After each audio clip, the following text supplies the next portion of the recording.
এই যে ম্যাডাম, দাঁড়া।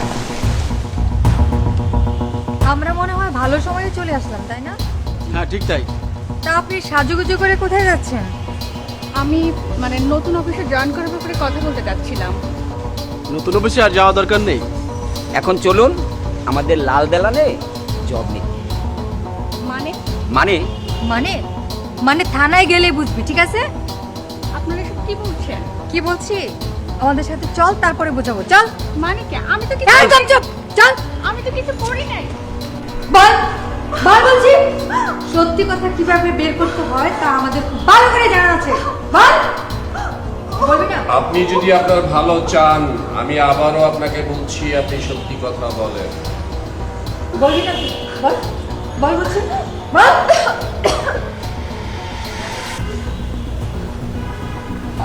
আমি বলছি আমি। গুড, বল। বলেন। আসলে আমি মারতে চাইনি ওনাকে। সেদিন হয়েছে কি,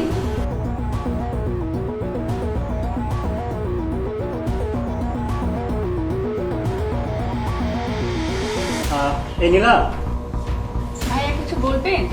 তোমার কি আজকে একটু সময় হবে? আবির ভাই, নীলাপুর সময় দিয়ে আপনার কি কাজ?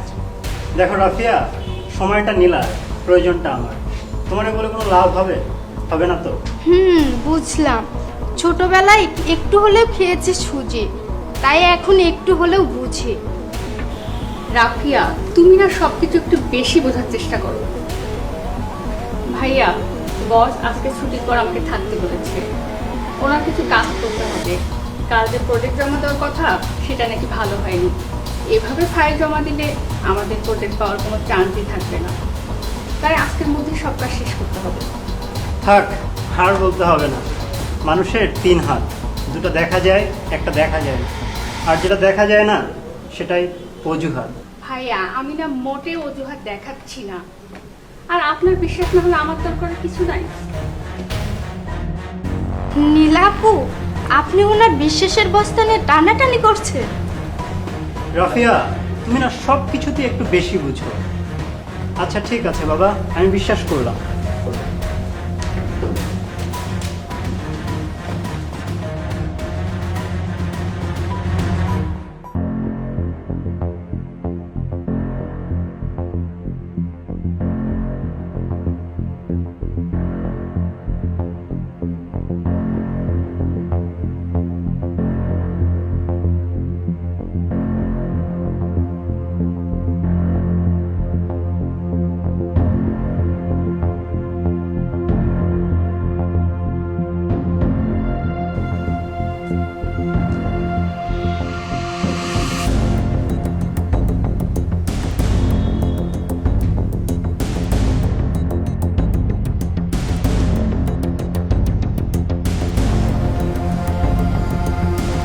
আইডিলা, জি স্যার।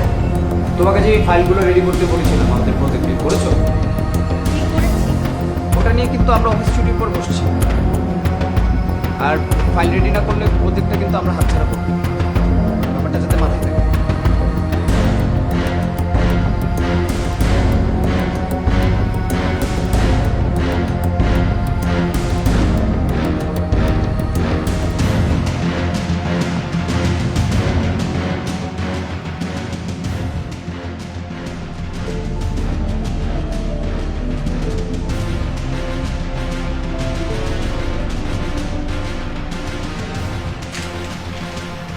স্যার, আমার কাছে তো মনে হচ্ছে সব ঠিকই আছে।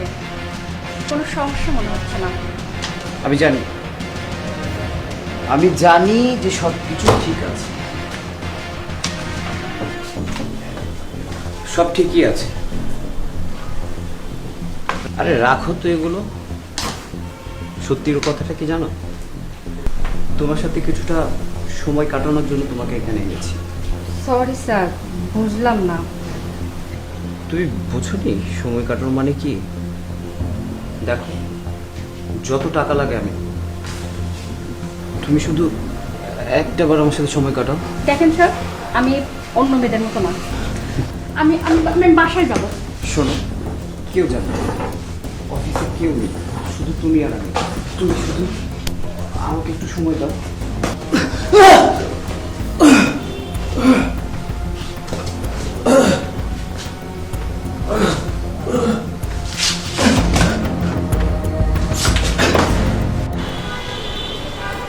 সত্যি স্যার, আমি ওনাকে মারতে চাইনি, কিন্তু নিজের মান সম্মানের কথা ভেবে এই কাজটা করতে হয়েছে। আমাদের মতো মধ্যবিত্ত পরিবারের মানুষের মান সম্মান ছাড়া তো কিছু নেই, সেখানেও যদি কেউ হাত দেয় তখন কি করার থাকে? তাই বলে আপনি খুন করে ফেলবেন? আপনি যা করেছেন সেটা অপরাধ, ওই লোকটা যেটা করেছে সেটাও অপরাধ। দেশে তো আইন আছে। আপনারা কি বুঝবেন? এমন ঘটনা প্রতিনিয়ত কোথাও না কোথাও ঘটছে। এমন ঘটনা থেকে মুক্তি পাওয়ার জন্যে নিজেকে সচেতন রাখা প্রয়োজন। এমন ঘটনা যদি আপনার সাথে কখনো ঘটে থাকে, দয়া করে আইন হাতে তুলে নেবেন না। পুলিশকে সংবাদ দিন। পুলিশ সবসময় আপনার কাছে আছে, থাকবে।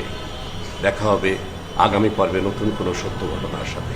সে পর্যন্ত ভালো থাকবেন, সুস্থ থাকবেন, আইনের প্রতি শ্রদ্ধাশীল হবেন। আল্লাহ হাফেজ।